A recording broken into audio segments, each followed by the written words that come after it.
Hello there, fellow flyers. Welcome to the Plane Crash Podcast. I'm your host, captain of the podcast, Michael Bauer. I'm happy to have you along for the ride today. I'd like to confess right out of the gates that I'm not a pilot. I didn't receive a degree in aeronautical engineering.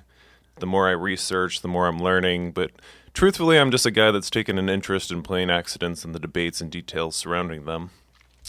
Today being our inaugural episode, I thought I'd give a brief explanation on what this podcast is.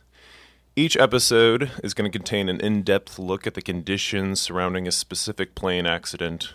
We're going to chat with guests about air travel culture, their relationship to flying, and maybe share some unique stories and get their take on the incident we shed light on. Today we have a couple guests. The first guest I'd like to introduce is a musician, a comedian, an artist, a former bandmate, all-around good man, Michael Regilio. Hello. How are you today, Mr. Regilio? I'm very good. Thank you for having me. Thanks for joining us today. Our second guest is another musician, a Grammy Award-winning producer, an engineer, a generous and quality human being, and my friend, Sheldon Gomberg. Good morning. How are you? Doing well. How are you doing? Excellent. Thank you. Well, today... Definitely not morning, by the way. Not even close. 9 o'clock at night. Speak It for is yourself. night. It is night. Today we'll be discussing the conditions and events surrounding Air France Flight 447 that crashed into the Atlantic Ocean early in the morning on June 1st, 2009, almost 10 years ago. But before we get into that, I thought we could have a little discussion about this podcast, the morality of this podcast, whether we are being entertained by living vicariously through someone else's misfortune, or if there's something that we can learn, and what is the interest that we have towards plane crashes and shark attacks? What about these events capture our interest as opposed to things like heart disease that kills vastly more people than plane crashes? I would be interested, Mr. Regilio, what do you think about the matter? Why is it that plane crashes capture our attention? Well, I hadn't thought about it till you started talking about it just now, and my first thought was maybe it's because they remind us that it can all be over in an instant, that no matter how well you plan your life, how healthy you are, how much you exercise, in an instant, due to forces out of your control, it can all be over. So...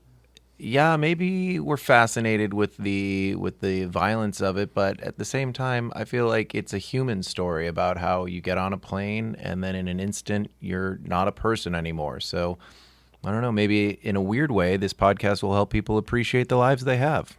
That was my understanding as well. I feel like my hope is that we see plane crashes for what they are, which are opportunities for us to learn more to make flying in a plane a safer activity in the future. I hope that people that have died in a plane crash have been a sacrifice to future generations to have safer travel. We learn lessons from each plane crash. We teach pilots in flight school, this is why this plane crashed. Don't do this. If you're in a similar situation, pull out this way. And I think also there's something about the plane crash that is different than other kinds of death, that these people didn't sign up for that. You know, we all get on planes eventually, and I think we all kind of have that back in the back of our mind. The reason that I feel that I'm interested in it is that every time I get on a plane, I feel like I'm having a near-death experience. I usually describe myself as agnostic, but whenever I'm on a plane, I develop an intense relationship with God. I start telling him that I have more tasks to perform and that I hope we, reach the ground safely.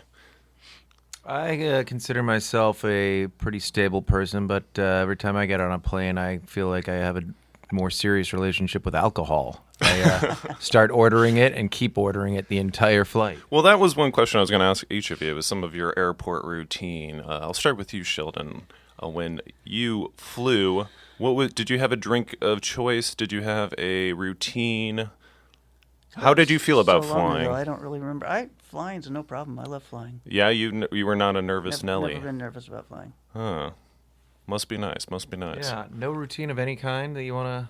Sheldon spent a great many years as a touring professional musician, and so he probably has... I spent a lot of years as a kid and flying with my parents or just flying to get places. I've always enjoyed flying. So. Huh, interesting.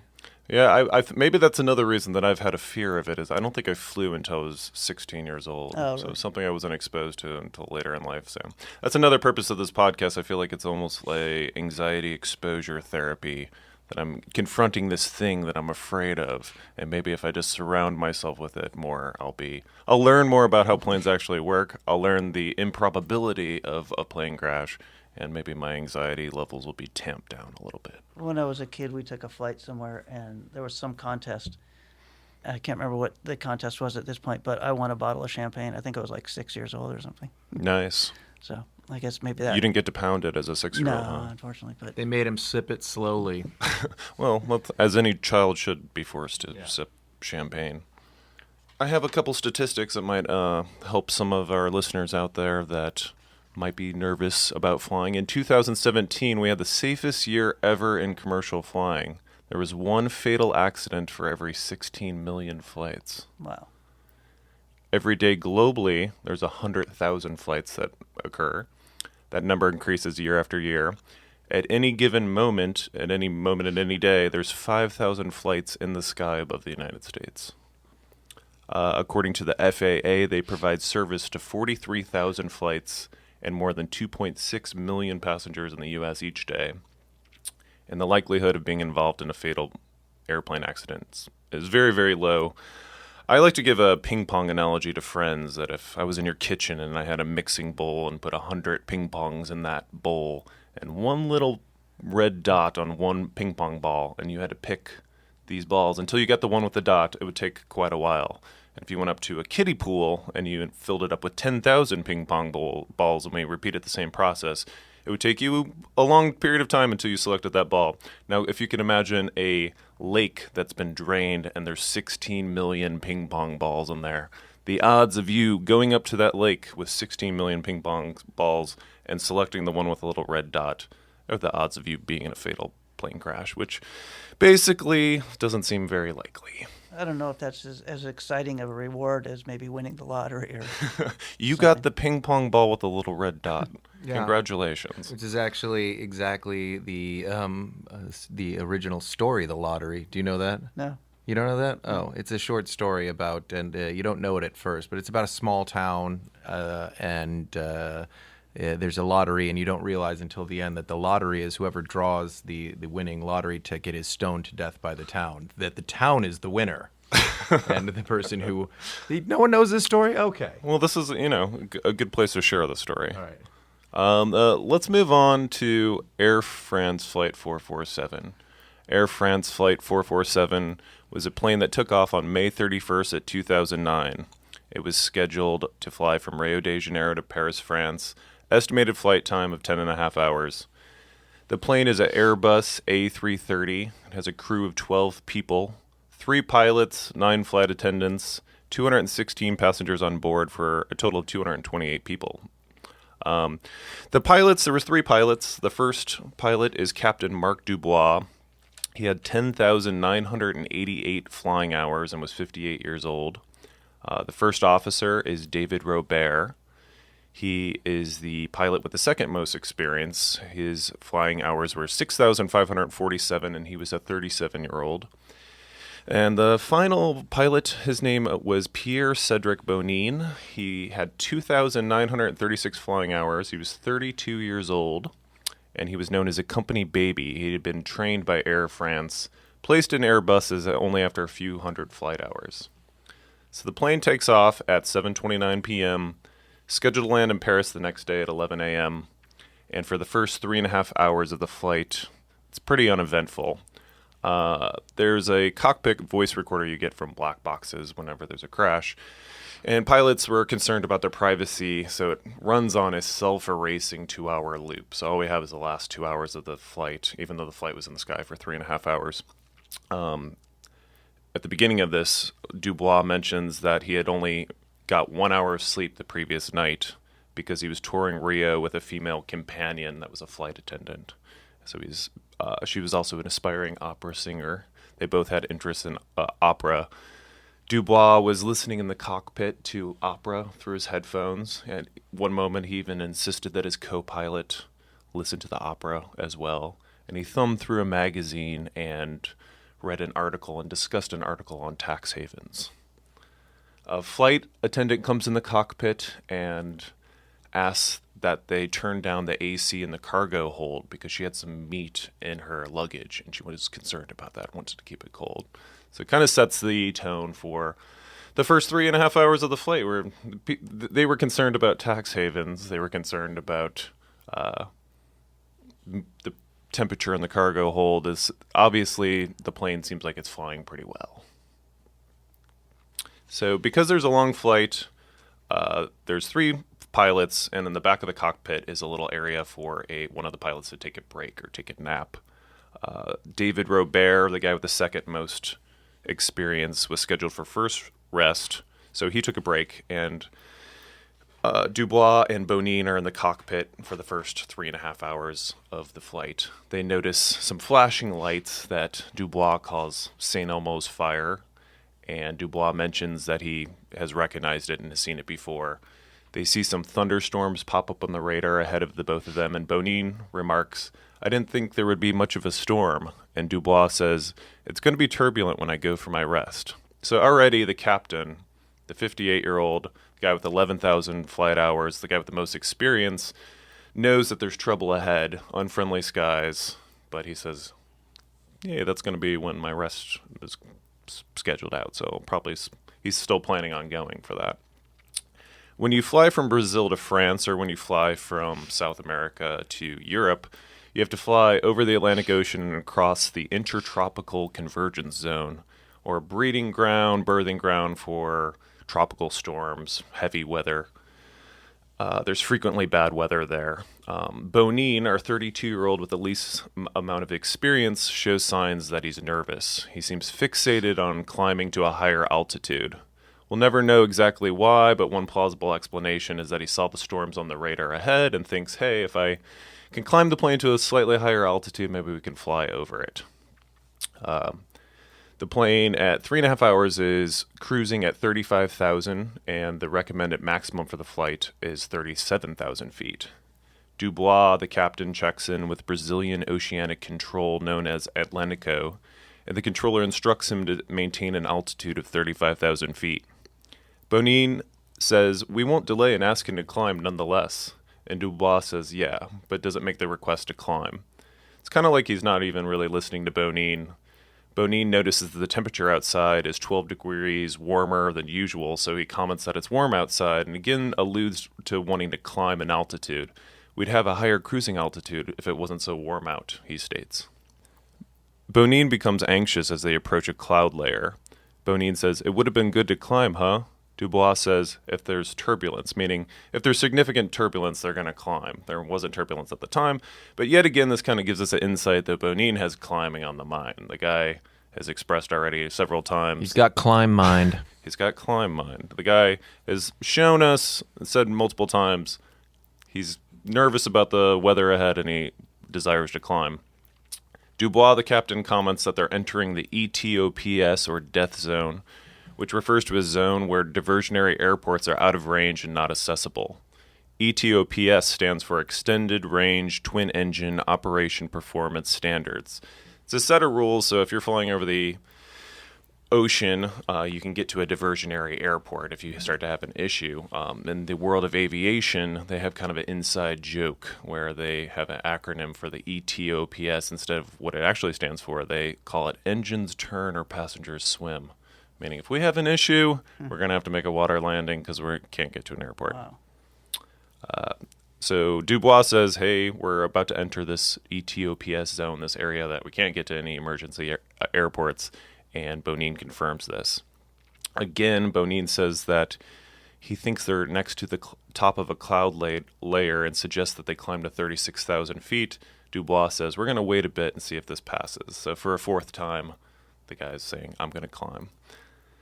So the bad weather is still ahead, almost upon the plane, and it's 2:01 UTC, which is Coordinated Universal Time, and this is when our captain says it's time for me to take my break.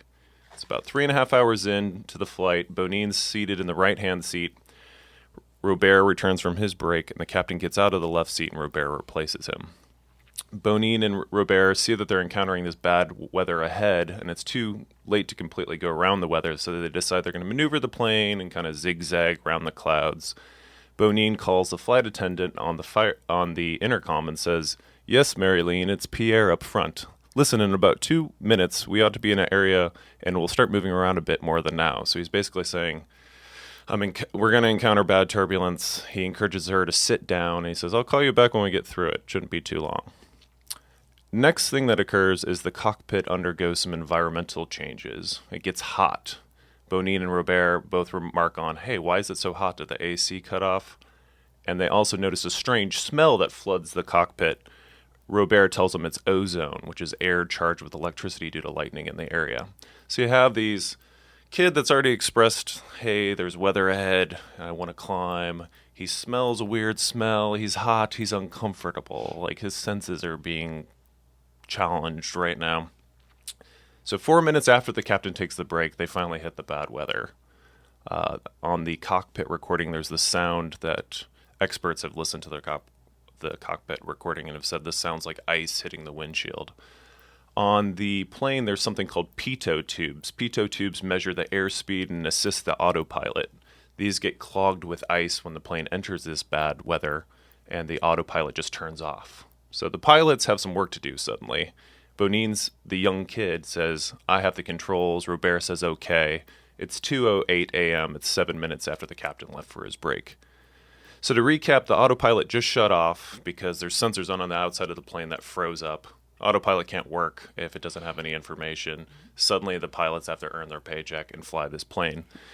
But they don't fly the plane, they panic. When the autopilot shuts off, almost immediately, this 32-year-old, this young kid, grabs his side stick and pulls up and starts climbing the plane. He's already kind of alluded to he was going to do it the entire flight, and he immediately pulls the plane, but he pulls it at a very drastic rate. So is that what you would call climate change? Climate change. Climbed, past tense. Yes. Probably going to have to edit that out. We're going to leave that. We are going to leave that. So now's a good time to explain a little bit of what a side stick is and the difference between a Boeing flight and an Airbus flight.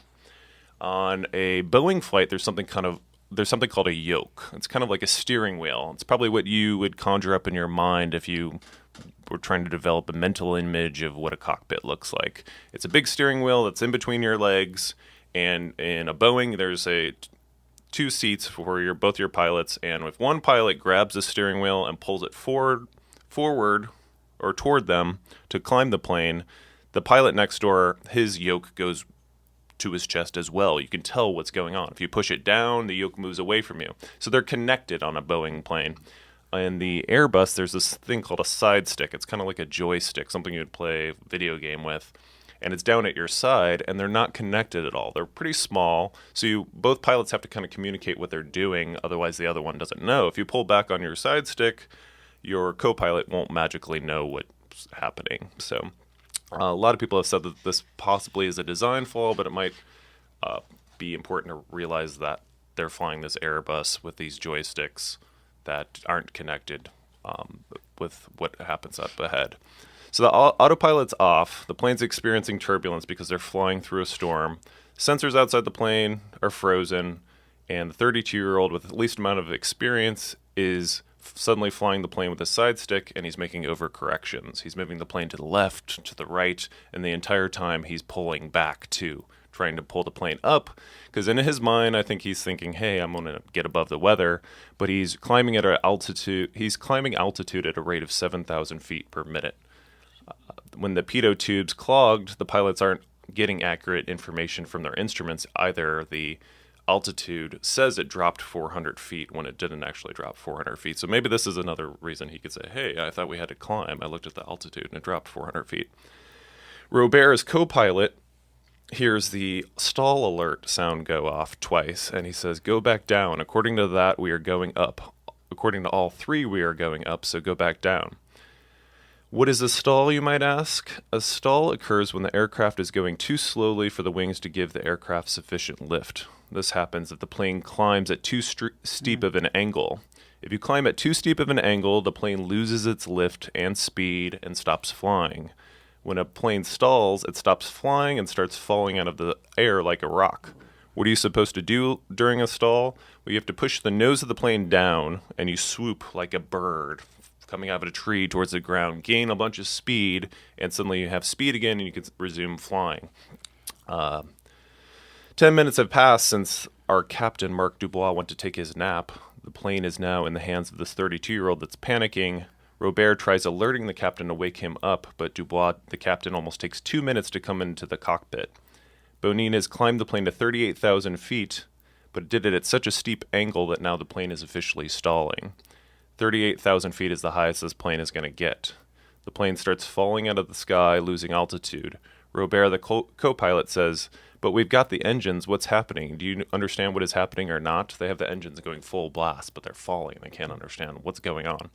So Bonin says, "I don't have control of the airplane anymore now. I don't have control of the airplane at all." Robert says, "Controls to the left," meaning, I've given you all this time to fly the plane. You just told me you don't know what's going on. I'm taking control of this damn plane. And he pushes the tip of the nose down of the plane to recover the plane from the stall. Unbeknownst to Robert, the pilot with the second most hours flying, Bonin, this panicking 32-year-old, is still pulling back on his side stick. Robert says he wants control of the plane.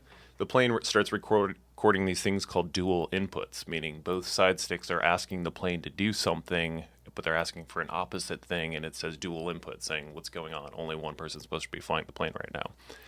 The captain finally re-enters the cockpit 11 minutes after he went to take his break, and he's got to be like, what the hell is going on? I'm half asleep. I only got an hour of sleep last night. There's fucking alarms going off. He's, living in a nightmare. And his exact words are, "What the hell are you doing?" Bonin says, "We've lost control of the plane." Robert says, "We've totally lost control of the plane. We don't understand at all." Now the plane is sinking. It's at 35,000 feet, has an angle of attack of 40 degrees. The engines are on full blast, but they're still sinking because they're stuck in the stall. The captain's half asleep. The guy with the second most hours can't figure out why the plane isn't responding to his attempts to push the nose down and recover from the stall. And the 32-year-old the entire time is panicking, pulling back on the side stick, causing the plane to stall, causing it to fall. So these three pilots are trying to figure out what's happening. The irony of the situation is there is a stall alarm going off in the cockpit that sounds more than 70 times. And it's going stall, stall, stall, stall. And you have a half-asleep captain, a panicking 32-year-old, and the second guy, Robert, that's trying to push the nose of the plane down, but he can't figure out why it's not responding to his orders because he doesn't know that his co-pilot's pulling back on his side stick. So Robert asks the captain, "What do you think about this? What do we need to do?" And the captain, half asleep, says, "I don't know. It's going down." I guess they're staring at the altitude meter. No one's really seems to process why the plane isn't responding to Robert's commands. After about a minute, Robert says under his breath 4 times, "Climb, climb, climb." And the young kid, Bonin, finally reveals the secret. "But I've been at maximum nose up for a while." He finally reveals to these guys at 10,000 feet. The plane's dropped from 38,000 feet to 10,000 feet. Wow. At 10,000 feet, he finally says, "I've been at maximum nose up the whole time," basically saying, "I've been pulling this joystick the entire time, causing this stall. That's why you keep on getting dual inputs and why the plane isn't responding." Good time to tell him. So the captain finally figured out what the hell was going on and screams, "No, no, no, don't climb." But it's too late. They don't have enough room to dip the nose of the plane down and swoop down like a bird or go down like a roller coaster and come back up. It would take more than 10,000 feet is what you're saying? Yeah. Bonin, the young kid, says, "Fuck, we're going to crash. But what's happening?" And the last sound on the cockpit recorder is the captain saying, "Degrees, pitch, altitude." And data recordings stop at 2:14 UTC. This means just 14 minutes elapses between the captain saying, "Hey, I'm going to take a break," to the plane landing in the ocean. So it took 3.5 minutes for that plane to go from 38,000 feet above the ocean to sea level. Wow, that's a pretty fast fall, wouldn't you say? Yes, and that's the end of Air France Flight 447. Sure is. So we ask ourselves, what do we do with this info? And I would imagine a good thing to do is kind of examine what happened, what went wrong. What do you guys think? Well, I think Bonin is a murderer. And no, he's not a murderer. But I mean, he panicked. I mean, it does Might seem be like there's a manslaughter, design flaw. It does seem like there's a design flaw that there could be the dual inputs. That seems like a really bad idea. Yeah. And I can't get my head around why he wasn't communicating to them that he was pulling up on the stick the entire time. It sounds like there was a lot of dialogue going on, and he had ample opportunity to say, "Hey, should I be doing this? I'm at maximum climb." I would imagine, as being someone that's, had anxious moments, I think he just got, triggered by all these things. I think he saw the weather, already kind of let the cat out of the bag early on that, hey, I want to climb this plane. I'm worried about the weather, first off. And then he gets really hot all of a sudden. And then he smells a weird smell. I think he's just in over his head. To me, we can all be Monday morning quarterbacks, but to me, the biggest thing is the captain, the guy with the most experience, didn't show up to work ready to work. He only got 1 hour of sleep. He's tired. And I think no matter what you do in life, you want to be a pilot, you want to be a plumber, you want to be a custodian, you want to be a teacher, you got to show up ready to do your job, get your job done. And also maybe call an audible. If you notice, hey, I'm the captain, I have the most experience here, and it looks like this is the only rough area that the entire flight's going to go through, maybe I'll just put a little, time out on my nap and stick around and, earn my big bucks for this moment that I'm going to be needed. So I feel like Bonin is the easy guy to throw under the bus. You're right. Captain is definitely... it's funny that most operas tragedies? Possibly. I'm not an opera fan. I'm not into the world of opera. I feel like he got his opera. Yeah, I think he got more than he signed up for, unfortunately. He didn't get his nap. He only got 10 minutes of his nap. Oh, and then he got an eternity of napping. Yeah. But the nap is not unusual. I mean, they're supposed to take the nap, correct? Yeah, that's something that I've seen people talk about, is that maybe he didn't. Maybe it would have been kind of almost like an insult. Maybe it would have been for him to say, you guys can't handle this. Oh, there's a rough area up here. You know what? I should, you guys aren't qualified to deal with this. That maybe it's rude to say that he just simply wanted to get a nap and get some rest. Maybe he was thinking, I can't step on my pilot's toes. I can't make them seem like they're incapable of dealing with this situation. Maybe he also just doesn't anticipate this. He's probably fly through storms all the time. They're like, it's on autopilot. Autopilot will be a little shaky. Yeah, I mean, that was his reaction. He said, it's going to be a little turbulent when I take my rest. Maybe that he looked at the situation as another day at the office. Here's a bizarre question, but do they ever actually release these black box recordings? Can you actually hear it? You don't or hear you the just audio. you can only get the transcript, right? Yeah, you can get the transcript. I think, I would imagine that you wouldn't want to release the audio. Well, I mean, even like a leaked I'm curious what because it sounded like they were remaining to some degree professional, right, to the end, that they were giving, well, I find it interesting that there's not more panic, that there's not more cursing, that there's not more... There was cursing. There is, yeah. But they were trying to figure it out. That was another point I was going to bring up, that it's easy for us to sit here. We have hours that we can sit here and talk about it and analyze it. This plane, basically, they had 5 minutes to figure out this problem. The captain went to take his nap at 2:01. The plane was in the ocean at 2:14. And the first 4 minutes that he went to take his nap, they weren't even in the bad weather yet. Mm-hmm. So it just went, they flew into a cloud, froze up all the sensors on the outside of the plane. They got no information. Autopilot shuts off. First thing he does is pull the plane into a stall, and then it just drops out of the sky. So we have a lot of time that we can think about things and think about the design of the aircraft and blame people, but they went from being in a perfectly good plane and 5 minutes later being in the ocean. I have to say, though, I would imagine that the instruments would freeze up on every flight. Isn't it really cold up there? So these what'd you say? Something the pitot tubes. The pitot tubes, like, that seems like a design flaw too. Air France already knew that they had an issue with their pitot tubes and had many in a warehouse, and they were slowly integrating them into their fleet. That this was a design flaw, and unfortunately, this plane didn't get.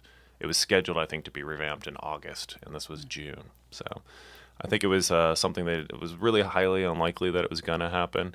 And to be honest, if this their pitot tubes froze up, so the autopilot cut off. All they had to do was keep the stick steady and just fly straight, and within a short period of time, they would have been on the other side of that weather and on their way to Paris. So I think it was a perfect storm of a inexperienced guy that didn't handle anxiety well, a captain that didn't show up prepared to go to work. They're flying this plane that for one reason or another didn't really seem to have a design that both co-pilots could instantaneously know what the other one was doing. A lot of it has to do with the fact that they just didn't have good communication in the cockpit under a stressful moment. They could have, said, "You're flying the plane. Okay, I'm taking it." When Robert says, "I'm taking over the plane," Bonin should have been like, "I'm no longer in control. This plane can't fly if it gets two different orders." So I'm curious, why, if Robert was there and ready to go, why did they hand it off to Bonin, who was less experienced?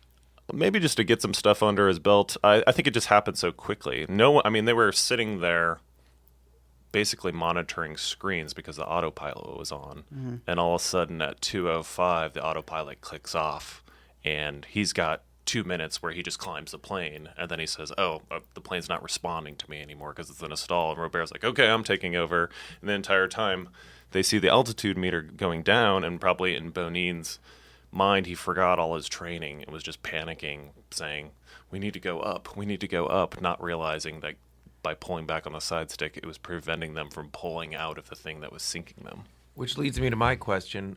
So you said that they have to point the nose down in order to get enough speed up, and that 10,000 feet was not enough. How far do you have to push the nose down and drop in order to get the speed up normally? Not more than 10,000 absolutely feet? Certain, but some of the articles and some of the research I did, I suggested that if they were around like 25,000 feet, that they could have had enough room to swoop down and gain speed and climb back at a moderate rate. What would this have done to the passengers? A lot of people, nobody knows for sure. I've heard multiple things. One guy has said that dropping out of the sky at 10,000 feet a minute would have caused an insane sound, a very loud sound that they would have had to realize what was happening. Other people have said it could have just been, bad turbulence that they didn't know. I mean, obviously, their ears probably were clicking as they were descending, but it also happened so quickly, and it happened at 2:10 in the morning. So I imagine a lot of people were asleep. Couldn't stay to sleep very long like that, I don't think. And then you'd sleep forever. Again, same notion, but wow. I mean, I don't. I try every time I hear stories like this to put myself on that plane to imagine what it would be like for me. And I've actually heard a few stories from people that have the very famous one, and perhaps you'll cover it on the Plane Crash podcast. In fact, I recommend you do the Sully. Right? Yeah. The one that crashed into the Hudson River. I saw an interview with a guy who said that you don't get upset. You actually just get sad when you realize the plane is going down. That it's not like you panic. You just go, "Oh, all these things I didn't get to do with my life." I wonder if that would be me, or if I would just be screaming and crying and blaming the other people in the row. You did this! You ordered that Diet Coke! I knew the plane couldn't handle one more Diet Coke! I imagine that I would like to think that if I was in a similar position, that I would just think about family and think about friends and be like, accept the situation and be like, I had a good life. I would really hate to think that my final moment on the planet would be this panic and fear. I would hope I'd rise above the moment. Chances are that you'd panic and fear. Yeah, probably. Well, I panic and fear if I have like 2 coffees in a row, so, falling out of the sky at a fast rate probably would be a little stronger than 2 coffees. Oh, that'll wake you up. In fact, I bet that pilot was wide awake by the time they hit the ocean. Wasn't so sleepy. Yeah, he was probably shocked. I imagine it probably felt like a dream to him. If you only slept an hour the night before, you're looking forward to going to take a nap, you fall asleep, they were ringing him. It took him like 2 minutes to wake up and come up in. He probably was just like half asleep before he knew what was going on. It was over. But these people did not lose their life for no reason at all. There was their sacrifice. What we learned from this episode, I'm sure, will be taught to every pilot in every flight school. I think people designing planes will see this as, oh, this is why this plane went down. What can we do to prevent this from happening in the future? So I like to think that all the people that have lost their lives on plane crashes have done it in greater service to the whole, that we all get to fly to Paris, we get to fly to London, we get to fly to Sydney, and we get to do it because of these kinds of incidents, that they are opportunities to learn, that we've learned this is what can cause a plane crash. Let's prevent that from happening in the future. Totally. I have one last question. Was the flight attendant that he was out the whole night before with in Rio de Janeiro, was she on the plane too? Yes, I believe so. Well, that is Air France Flight 447. The last thing I want to touch upon before we leave on a little lighter note was to ask you guys if you were on a plane, if you're an aisle seat or a window seat person. aisle all the way, 100% of the time. What do you like about the aisle seat? I like to be able to get up when I want to get up. I don't want to have to interrupt anybody, tap them on the shoulder. Excuse me, I want to get up again. I like getting up a bunch, to be honest with you. Not even just use the bathroom. Just What walk if you up fall and down the asleep? aisle. Don't you dislike if you're like asleep and the people inside are going to wake you up?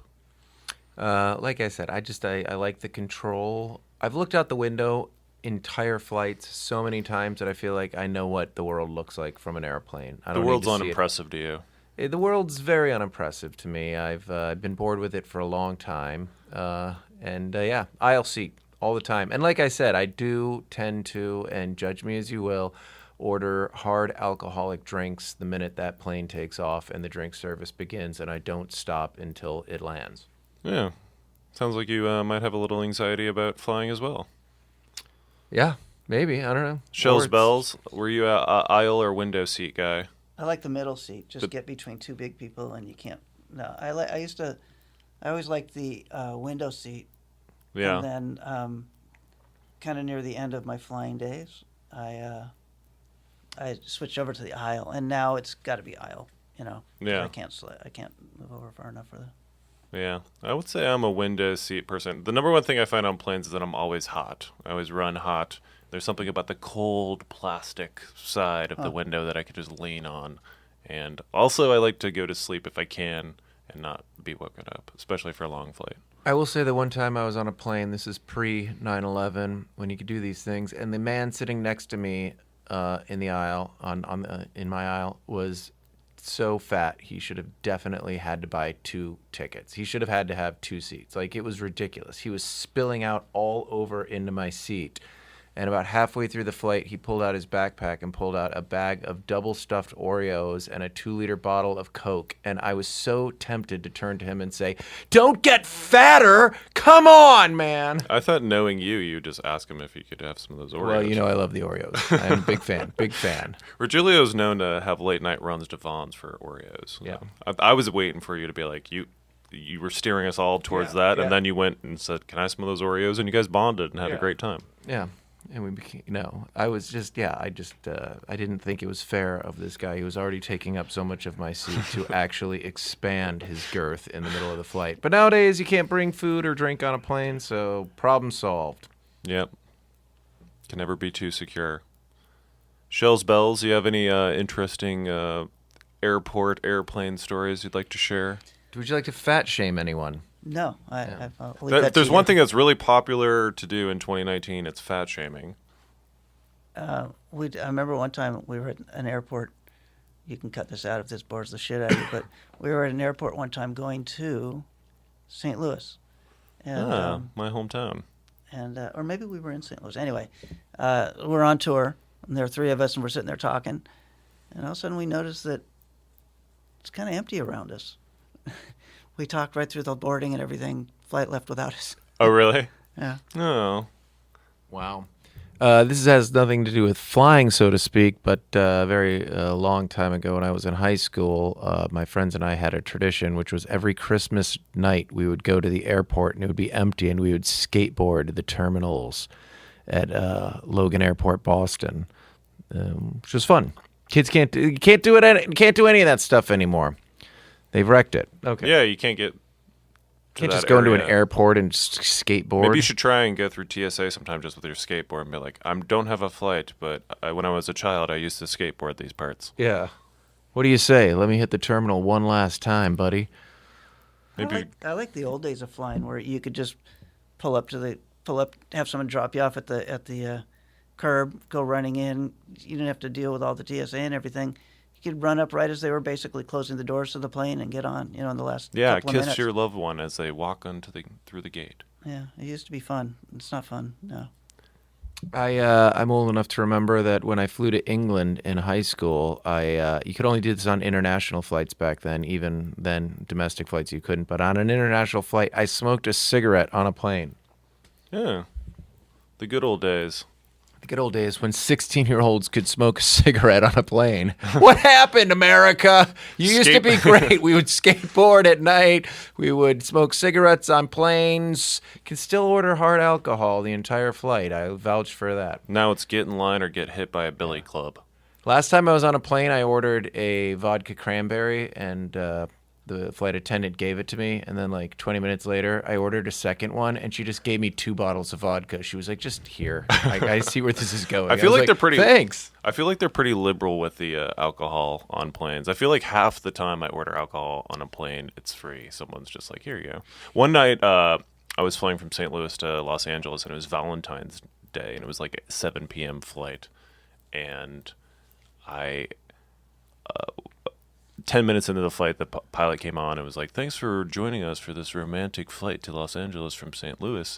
In honor of Valentine's Day, each passenger will get 3 free alcoholic drinks. And they give us 3 tickets. And the girl sitting next to me said she was in AA and just gave me her ticket. So I got 6 drinks. Wow. One of the better flights I've ever had. Fly Southwest. Did you use them They treat you well. What? Did you use them all? I think I didn't. I think I used like 3 because drinking on a plane, it seems like you can multiply whatever you drink by 2. Yeah. Did you get a little loopy and then turn to that girl and say, kiss me, you alcoholic? No, she was probably disgusted by my alcohol usage. Yeah. Well, guys, thanks for joining us. Thank you to Sheldon Gomberg, and thank you to Michael Regilio. Thanks for having us. Thank you Absolutely. to producer Tess Andrade for helping us out. And thank you, everybody, for listening. We'll be back next week with another episode of the Plane Crash Podcast. And I hope you guys all fly safe out there. I'll talk to you soon. Bye.